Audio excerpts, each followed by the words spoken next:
राम योग वशिष्ठ महारामायण वैराग्य प्रकरण 11वां सर्ग। विश्वामित्र की आज्ञा से सभा के मध्य में लाए हुए रामचंद्र जी की मानसिक व्यथा के मूल कारण का प्रश्न और उनको धैर्य देना इस 11वें सर्ग में वर्णन किया गया है।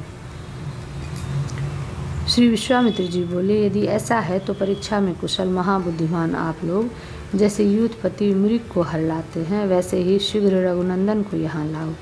यह राम जी का मोहन आपत्तियों से है और न प्रीति से है, किंतु यह विवेकी और वैराग्यमान राम जी का महोदय बोधि है।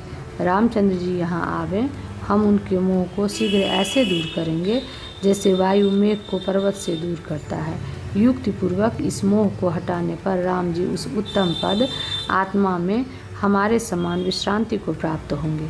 सत्यता को, प्रसन्नता को, अपरिच्छिन्न ज्ञान रूपता को, विश्रांति को, शांति को, शरीर में स्थूलता और सौंदर्यता को अमृत पीने वाले के समान प्राप्त होंगे और वही अपनी सदा की व्यवहार परंपरा को प्रसन्न चित्त माननीय रामचंद्र जी अखंडित रूप से पालन करेंगे। संसार के कारण और कार्यत्व को जान के महासत्व सुख और दुख की दशा से रहित पाषाण और सोने में समदृष्टि हो जाएंगे। मुनियों के नाथ विश्वामित्र के ऐसे कहने पर प्रसन्न मन राजा ने पुनः राम जी को बुलाने को दूतों को भेजा।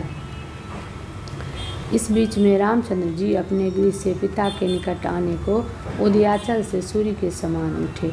कुछ भृत्य और दोनों भाइयों के साथ इंद्र के स्वर्ग के समान उस पवित्र अपने पिता के स्थान में गए। जैसे देवताओं के समूह से इंद्र घिरे हों, ऐसे ही राजाओं के समूह से घिरे हुए अपने पिता राजा दशरथ को रामचंद्र जी ने दूर से ही देखा। राजा दशरथ जी दोनों ओर वशिष्ठ और विश्वामित्र से युक्त हैं और सब शास्त्रों के अर्थों का विस्तार करने वाले और जानने वाले ऐसे मंत्रियों के समूह से घिरे हैं।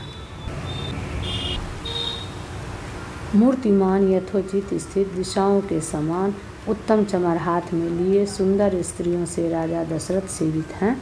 वशिष्ठ, विश्वामित्र आदि ऋषि तथा दशरथ आदि राजाओं ने दूर से ही स्वामी कार्तिक के समान आए हुए रामचंद्र जी को देखा।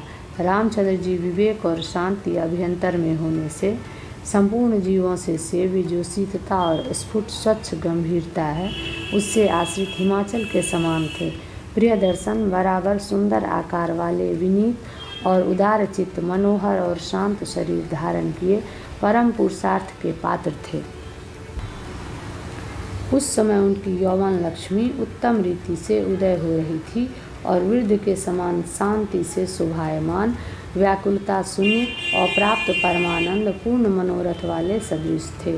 संसार की दशा को विचारने वाले पवित्र गुणों के पात्र, महासत्व के लोभ से संपूर्ण गुणों से समाश्रित, उदार, श्रेष्ठ, किंचित पूर्ण, अंतःकरण युक्त, अव्याकुल वृत्ति से सर्वोत्तम मनोरथ देखने वाले थे। इस प्रकार के गुणों से पूर्ण और उचित स्मित के समान अति स्वच्छ हार और वस्त्र धारण किए हुए रघुवंशियों में श्रेष्ठ थे। उनके उत्तम चूड़ामणि से प्रकाश निकल रहा था। श्रेष्ठ गुणों से युक्त और पृथ्वी के कंपन से चंचल सुमेरु के समान शोभायमान रामचंद्र जी ने सिर से पिता को दूर से प्रणाम किया। ऐसा मुनिंद्र जब कह रहे थे, उस समय कमल नेत्र रामचंद्र जी पिता के चरणों में प्रणाम करने के लिए समीप आए। प्रथम पिता को, अनंतर सबके मुख्य माननीय दोनों मुनियों को, उसके अनंतर ब्राह्मणों को और उसके अनंतर बंधुओं को, बड़े लोगों को शुद्ध चित्त वाले राम जी ने प्रणाम किया। इसके अनंतर राजा लोगों के प्रणामों को किंचित नम्र शिर और वाणी से ग्रहण किया। इसके अनंतर मुनियों से आशीर्वाद को ग्रहण करके समान मन वाले देवताओं के समान सुंदर रामचंद्र जी पवित्र पिता के निकट स्थान में बैठ गए। चरणों में प्रणाम करने में तत्पर रामचंद्र को सिर से आलिंगन करके पिता ने बार बार चुंबन किया। शत्रुओं के हनन में समर्थ राजा दशरथ ने जिस प्रकार राजहंस कमल में स्नेह युक्त होता है, इसी प्रकार शत्रुघ्न और लक्ष्मण को भी रामचंद्र के सदृश आलिंगन और चुंबन किया। हे पुत्र, गोद में बैठो, ऐसा राजा के कहने पर भूमि पर नौकरों के बिछाए बिछौने पर दृष्टि लगा रहे। हे पुत्र, तुम विवेकी हो और कल्याणों के पात्र हो। मूर्ख के समान शिथिल बुद्धि से आत्मा को दुख न दो। वृद्ध ब्राह्मण और गुरुओं के कथन को करने वाला तुम्हारे समान मनुष्य पवित्र पद को पाता है, न कि मोहग्रस्त। हे पुत्र, जब तक मोह को आने को मार्ग नहीं दिया जाता तब तक आपत्ति दूर रहती है। हे राजपुत्र, हे महाबाहो, तुम बड़े शूर हो, क्योंकि तुमने कठिनता से छेदन करने के योग्य और भयंकर परिणाम वाले विषयों को भी जीत लिया है। विक्षेप रूपी तरंगों से व्याप्त, जड़ता से शोभित, अज्ञानियों के योग्य व्यामोह रूपी समुद्र में अज्ञानी के सदृश तुम क्यों डूब रहे हो? विश्वामित्र जी बोले, चलायमान कमल समूह के समान व्याकुल चित्त से फेंकी हुई नेत्रों की चंचलता को त्याग कर कहो, तुम्हारे मोह का कारण क्या है? किस स्वभाव वाली, कौन, कितनी, किस कारण से मानसी व्यथा तुम्हारे मन को मूसक जैसे गृह को खोद के नष्ट करते हैं ऐसे नष्ट कर रही है?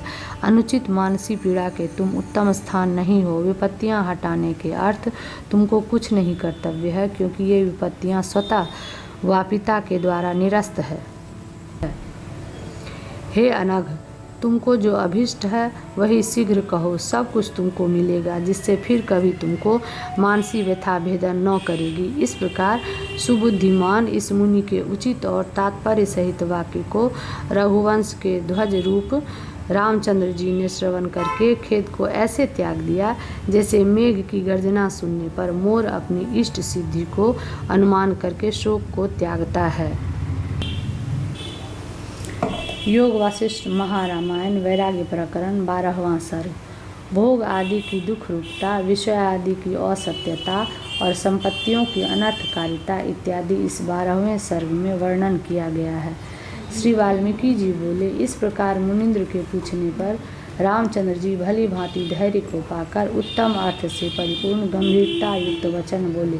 हे भगवान, यद्यपि मैं अज्ञानी हूँ, परंतु इस समय आपके पूछने पर सब कुछ कहूँगा, क्योंकि सज्जनों के वाक्य को कौन उल्लंघन कर सकता है। मैं यह पिता के गृह में उत्पन्न हुआ, क्रम से बढ़ा और विद्या प्राप्त की। हे मुनिनायक, इसके अनंतर सज्जनों के आचार में तत्पर होकर तीर्थ यात्रा के लिए चारों समुद्र मेखला वाली पृथ्वी पर विचरा। इतने समय में इस संसार की दशा को देख मेरे मन में यह विचार उत्पन्न हुआ।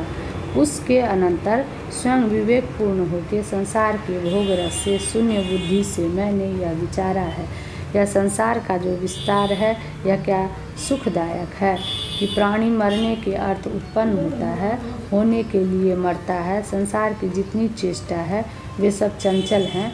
विभव काल में स्थित जितने विषय हैं वे सब आपत्ति के मूल और पापजनक हैं। जितने पदार्थ और उनसे उत्पन्न जो विषय है सब लोहे की शलाका के समान एक दूसरे से अलग अलग है, केवल अपने मन की कल्पना से ही मिलाए जाते हैं। कृत्रिम भोग का रूप धारण किए हुए यह संपूर्ण जगत मन के अधीन है और वह मन भी असत के समान भासता है।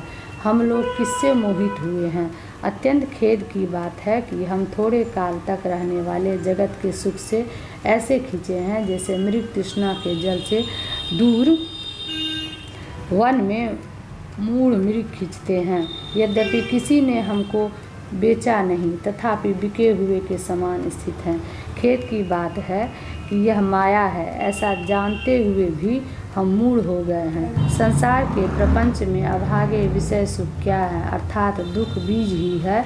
हम मिथ्या भ्रम में बद्ध हैं। जैसे वन के गड्ढे में गिरे मूढ़ मृग बहुत काल में यह जाने कि हम गिरे हैं, ऐसे ही बहुत काल में हमने जाना कि मोह में फंसे हैं। मुझे राज्य से क्या, भोग से क्या, मैं कौन हूँ, इस संसार का क्या रूप है। जो मिथ्या है वह मिथ्या ही रहे, उसके मिथ्या होने से किसको क्या मिला। हे ब्राह्मण, इस प्रकार विचार करते हुए मुझे पदार्थों में ऐसी अरुचि हो गई जैसे पथिक को मरुदेश में। हे भगवान, यह जगत व जीव क्या नाश को प्राप्त होता है और नष्ट होके इसका क्या। यह पुनः उत्पन्न होता है। उत्पन्न होके क्या यह बढ़ता है? वृद्धावस्था, मृत्यु, जन्म, आपत्ति और संपत्ति, ये सब आविर्भाव और तिरोभाव से पुनः पुनः वृद्धि को प्राप्त होते हैं। देखो, इन्हीं तुच्छ भोगों से विषय लंपट हम ऐसे जर्जर दशा को प्राप्त हो गए हैं, जैसे वायु से पर्वत पर के वृक्ष, प्राण रूपी पवन से मनुष्य अचेतन के समान ऐसे शब्द करते हैं जैसे वायु से बाँस। जैसे अपनी कोटस्थ अग्नि से प्राचीन वृक्ष जलता है, ऐसे ही इस संसार का दुख कैसे शांत हो? इस चिंता रूप अग्नि से मैं भस्म हो रहा हूँ। संसार के दुखों से मेरा हृदय निश्छद्र पाषाण के तुल्य हो गया, तो भी अपने इस मित्रादि के भय से अश्रु सहित नहीं रोता। अश्रु सहित रोने से नीरस, हर्ष शोक से रहित हमारे भीतर की वृत्तियों को एकांत देश में केवल हृदय का विवेक ही देखता है। जैसे कोई धनी पुरुष दैवेच्छा से दरिद्र हो गया हो और वह अपनी पूर्व दशा को स्मरण करके मोह को प्राप्त हो, ऐसे ही इस संसार के प्रियतम पदार्थों की भाव और अभाव रूप दशा को देखकर अत्यंत मोहित होता हूँ। मनुष्य को ठगने वाली जो संपत्तियां हैं, वे मन की वृत्तियों को मोह लेती हैं, अनेक शुभ गुणों को नाश कर देती हैं और दुख जाल को देती हैं। चिंताओं का समूह के चक्र रूपी धन मुझे इसी प्रकार आनंद नहीं देते जैसे अति दरिद्रियों को बहुत कुटुंब वाले गृह। संसार के अनेक दोषों की और दुर्दशाओं की चिंता से तथा देहादि के कारणों को सदा नाशवान समझने से मेरा मन ऐसे शांत नहीं होता जैसे जंगल में बंधे हुए हाथी का। इस संसार में अज्ञान रूपी रात्रि में अविचार रूपी कोहिरा से गाढ़ अंधकार छा गया है। उसमें सैकड़ों विष रूपी चोर हर एक दिशा में विवेक रूपी रत्न हरने को सदा उद्योग करते हैं। उनको रण में पराजय करने को ब्रह्म ज्ञानी विद्वानों के सिवाय कौन वीर समर्थ है?